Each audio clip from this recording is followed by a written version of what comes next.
আপনারা যারা ব্যবসায়িক সংস্থা আছেন আপনারা ক্যাপাসিটি বিল্ডিং করেন, সরকারের অনেক দায়িত্ব আমরা বের করে আপনাদের হাতে তুলে দেব, আপনাদের হাতে তুলে দেব। আপনারা এটার জন্য ক্যাপাসিটি বিল্ডিং করেন। আমরা চাই সরকারকে ছোট করে আনতে, জনগণকে ক্ষমতায়ন করতে। সরকারের পেছনে দৌড়ে ব্যবসা বাণিজ্য করার যদি ওখান থেকে বেরিয়ে আসতে না পারে, কোনোদিনও এই দেশ সামনের দিকে এগোতে পারে। আপনি ভিয়েতনাম আমাদেরকে ফেলে চলে গেছে কেন? তারা এই ডিরেগুলেশনগুলো করেছে, লিবারালাইজেশনটা করেছে। আমরা সিদ্ধান্ত নিয়েছি সরকারের ব্যুরোক্রেসি মিনিমাইজ করে একেবারে তাদের হাতে কন্ট্রোল থাকলে দুর্নীতি হবে। আর যত বেশি কন্ট্রোল বাড়বে তত বেশি দুর্নীতিবাজদের জন্য সুবিধা হবে, সাধারণ মানুষের জন্য অসুবিধা বাড়বে। এই জন্য কন্ট্রোল সরকারের হাত থেকে নিতে হবে। এত নিয়ন্ত্রণের মাধ্যমে কোনো দেশ আগাইতে পারে না। এই জন্য এই কাজগুলো আমরা করবো ইনশাআল্লাহ। আর এমপ্লয়মেন্টের ব্যাপারে আমরা ইতিমধ্যে ওয়াদা করেছি, নতুন প্রজন্মের আকাঙ্ক্ষা দেখে আগামী দিনের জন্য 18 মাসে 1 কোটি চাকরির ব্যবস্থা আমরা করব, 18 মাসে।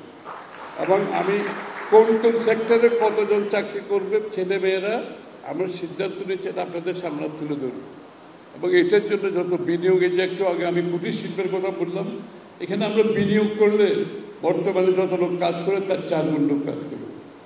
খালি সরকারের এই বিনিয়োগটা দরকার। আমি এই যে আইটি রিলেটেড ব্যবসার কথা বলেছি, ইন্টারনেটের মাধ্যমে লক্ষ লক্ষ আমাদের ছেলেমেয়েরা কাজ করবে, কল সেন্টারে কাজ করবে, ডেটা সেন্টারে কাজ করবে, নিজেরাই অনলাইনে বিক্রি করবে অনেক কিছু। আলিবাবা, ইবে, অ্যামাজনের মাধ্যমে সারা বিশ্বের মানুষ তার বাড়ি থেকে পণ্য বিক্রি করছে, কোথাও যেতে হয় না। এই কাজগুলো ইনশাল্লাহ আমরা ইতিমধ্যে সিদ্ধান্ত নিয়েছি এবং কিভাবে বাস্তবায়ন করব সেটাও নিয়েছি। পার্টনারশিপ, সরকার, প্রাইভেট সেক্টর, এনজিও মাধ্যমে আমরা ডেলিভারি করব, কারণ সরকারের পক্ষে ডেলিভারি করা সবসময় সম্ভব হয় না। কীভাবে আমরা সিদ্ধান্ত নিয়েছি ইনশাআল্লাহ।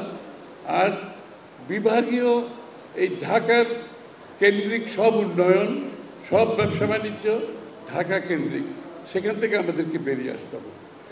আমাদের প্রত্যেকটি অঞ্চলকে ক্ষমতায়ন করতে হবে, প্রত্যেকটি অঞ্চলের নিজস্ব গ্রোথ সেন্টার থাকতে হবে।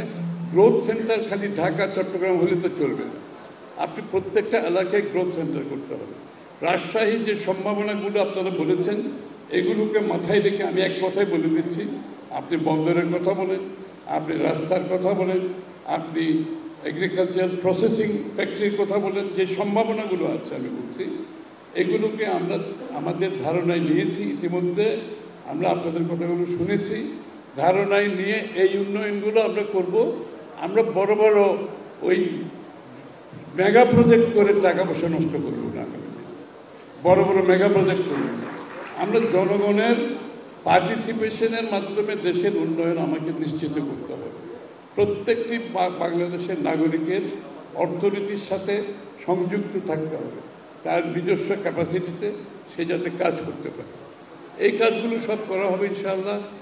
আমরা অন্যান্যবার ক্ষমতায় যাওয়ার পরে আমরা সিদ্ধান্ত নিতে, আমরা ভাবছি এখানে এটা করতে হবে, ওখানে ওইটা করতে হবে, বিভিন্ন কাজগুলো ক্ষমতায় যাওয়ার পরে আগে আমরা করেছি।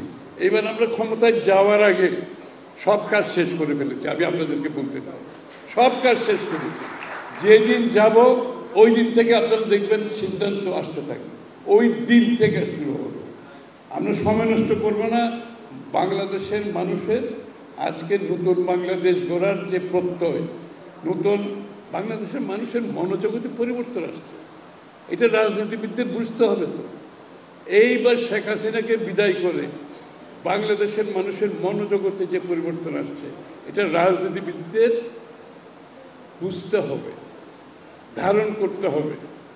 মানুষের আকাঙ্ক্ষা আকাশচুম্বী, কিন্তু এই জন্য আমরা অনেক বেশি সচেতন। এই আকাঙ্ক্ষা পূরণ করতে হলে আমাকে এখন থেকে তৈরি করতে হচ্ছে, আমার এখন থেকে প্রস্তুতি করতে হচ্ছে, এবং আপনাদেরকে নিয়ে করতে হবে।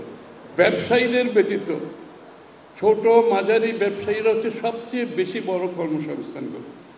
ওই বিশাল বিশাল ফ্যাক্টরির সাথে তুলনায় ছোট মাঝারিরা সবচেয়ে বেশি কর্মসংস্থান সৃষ্টি করে। এই জন্য আমাদের সবচেয়ে বড় বিনিয়োগ হবে ছোট মাঝারি বিনিয়োগকারীদের উপর আমরা বিনিয়োগ করব।